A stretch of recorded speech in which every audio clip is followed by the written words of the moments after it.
Came back the next day. It must have been full of good stuff because someone had cut the whole thing. It stopped my whole flow. But how can you do that? It's un-Australian. Mate. How can you do that? Yeah. Someone stole my crab pot. No, this is always the trouble. I put it down to just straight out jealousy and laziness.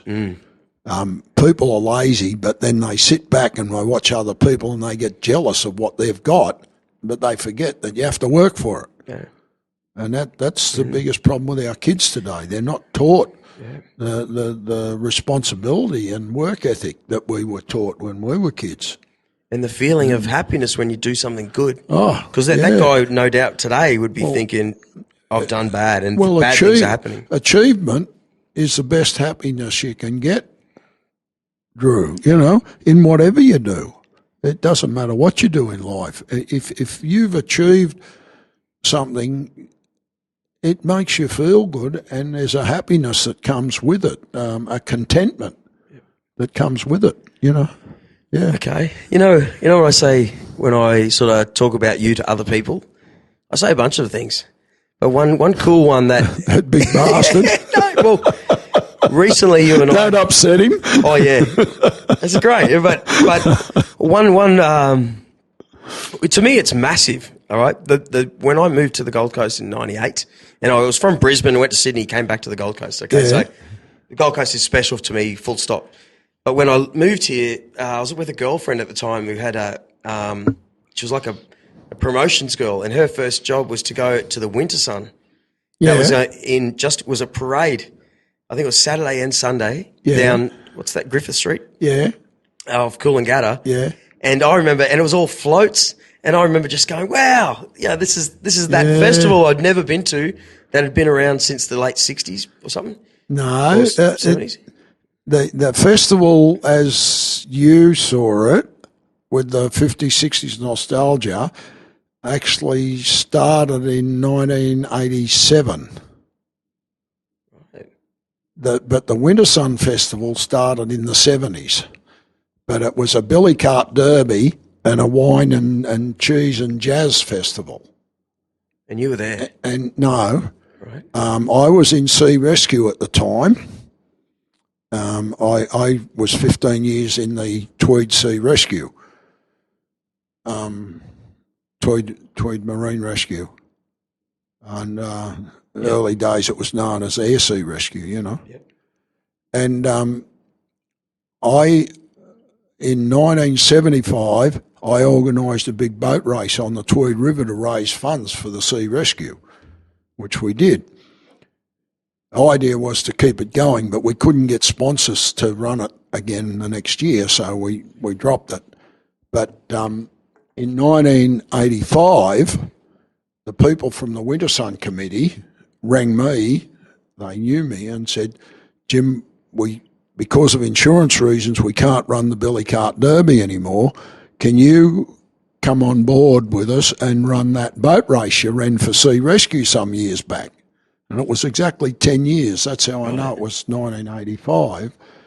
And so I started running the boat race, so that we had the boat race on the Tweed River, and we had the jazz music festival over in Queen Elizabeth Park with the wine and cheese. And after 3 years, so it must have been 1988 that we switched over.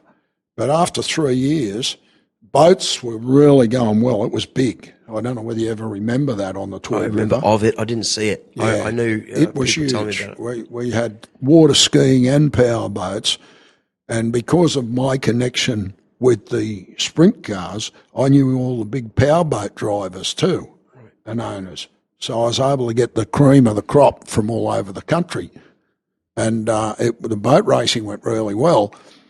Anyway, at the committee meeting, at the end of the third year that I'd been running that, they said, well, we're not getting any crowds for the jazz. What are we going to do? And I said, well, why worry about all these other things? Why don't we celebrate Coolangatta for what it was in the 50s and 60s? with all the rock and roll and the beach houses and the beach games and the cars and pajama parties. Right. And they said, well, Jim, we'll keep it family. I was disappointed, but we moved on, you know. And then with more discussion, that's how they came up with the nostalgia side of it. And then they contacted the fellow that was running it. They contacted him and said, could he come on board and actually run this thing, and gave him the guidelines how to run it. So contrary to what he always said that he started it, he was the one who got it off the ground, sure, but he didn't start it. The committee got it all started and funded it, right. and he was given the job and paid. He was paid an honorarium. I think the first year he was paid $12,000. Right. And in 1987, 88, that was a pretty fair sort of money. Yeah. And he was paid that to get the thing up and running. And I'll say this, he did a damn good job of it. He really knew his music, that was for sure, right. and did a great job of it. But it was the committee that got it all going. Right. And then we were having trouble with the Formula One powerboats. They were putting a lot of demands on us, and the water ski people didn't want to run on the Saturday. They only wanted to run on the Sunday. So I said to the committee, well, there's more and more cars are starting to come along to the nostalgia. Let's give the boats the flick and just focus on the cars. So the cars really weren't focused on till about 1990. And as soon as we started catering, so to speak, for the cars instead of just having them along, they just blew out of proportion, you know. Yeah. Couldn't think of a better place to drive your hotted up car, you know. Well, it was me started the car cruise Beautiful. As well. The council didn't want to give us approval to start the car cruise. Yep. So I just said across the table, okay then, well, you better put some extra police on. And they said, what for? I said, well, we're all registered. We're going to cruise anyway, and we're going to create the biggest traffic jam you people have ever seen. So either we organise it properly or we have a traffic jam and a parking lot. Yeah. What do you prefer? And burnouts and the potential for mayhem. Yeah, like the Summer Nats when they got into trouble and then they nearly lost it. That's true. You know? Yep. So that then as soon as people started to realise where we were at, all of a sudden we got massive support from the council to the point where they even dug up a piece of the medium strip so we could have a turnaround. Yeah. And the council were fantastic. The Gold Coast City Council supported us. Yep. Like I can't say enough. They supported us like you wouldn't believe. Right. Yeah. And even that's 26 years ago. It was 1990. Oh, well, no. Well, 1990.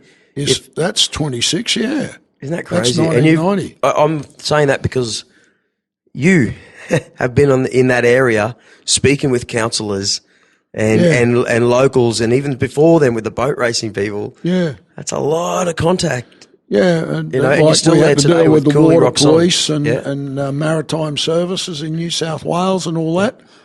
I was a delegate for Air Sea Rescue, Queensland State delegate, and we actually set up marine rescue training, sea rescue. Right. They had training in place for still water rescue, but there was no training in place for ocean rescue. Interesting. So through the Tweed group, we got together with other people and we were able to organise actual proper sea rescue training.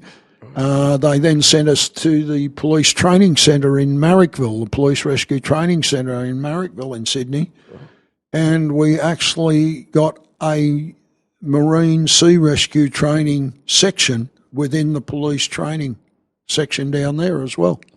Jeez, have you had had to actually rescue many people? You personally, like, did you? There's probably about 4, maybe 5 people that are alive today because I was there. Wow. Yeah, I lost a couple. Yeah, mate, that's it's a scary place out in that ocean. Like, Yeah. you know, it's crazy to think that that wasn't even set up before. With all the history of reef crashes, you know, like the Coolangatta. What set the sea rescue up in Tweed was there was a boat went over and a fella got washed out and he was hanging on to one of the buoys of the shark nets out there. So in the early 70s, I think it was. And anyway, they tried to get a boat out and they couldn't. And it was huge seas. And a fellow called John Cunningham, who's, I believe, in charge of our surf lifesavers training these days. John Cunningham swam out and kept the guy going there until they could get other stuff to him. I think they used I'd have to look up the records, but they used a plane to drop life rings and stuff like that. And it was pretty massive. Right. And then when after they rescued that guy, then they decided they needed a dedicated boat to be able to do sea rescues under extreme conditions. And that's how it all started. How I got involved was it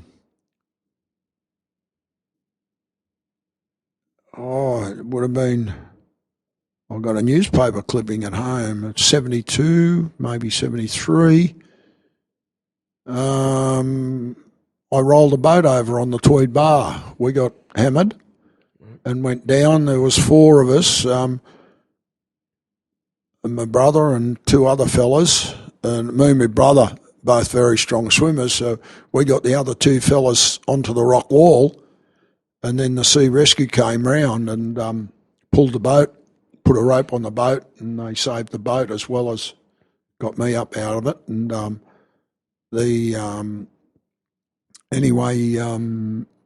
when I went to offer a donation to the organisation, it was suggested to me that would be more valuable to them if I came on board and assisted. Right. So that was the start of it, and I was there for 15 years, and my wife Anne joined, and she was the treasurer for about 5 or 6 years as well. So, and we became one of the most financial groups on the east coast of Australia. Okay. Ended up getting the Queensland subsidy through association with the Southport Group and the Currumbin Group.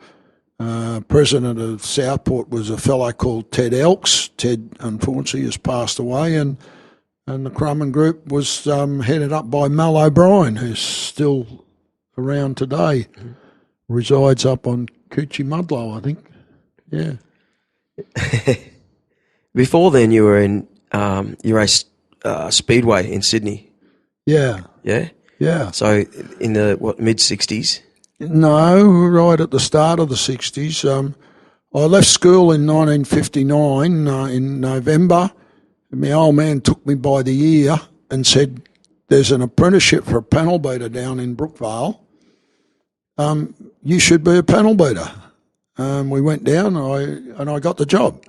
Right. And I became a panel beater. I wonder where it is, yeah. I used to work there. Bombardier Motors. Bombardier, I don't know that word.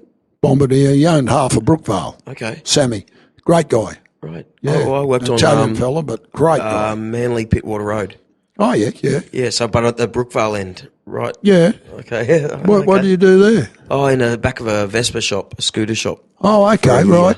Yeah, well, there was a bloke who had a motor vehicle parts accessories place there.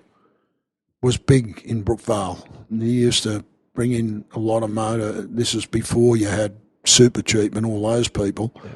And he used to bring in a lot of parts from overseas, and people come from all over to get parts off him, you know. Right. Brookvale was a great area. Yeah. But anyway, I started there, and the foreman of the shop was racing a midget speed car.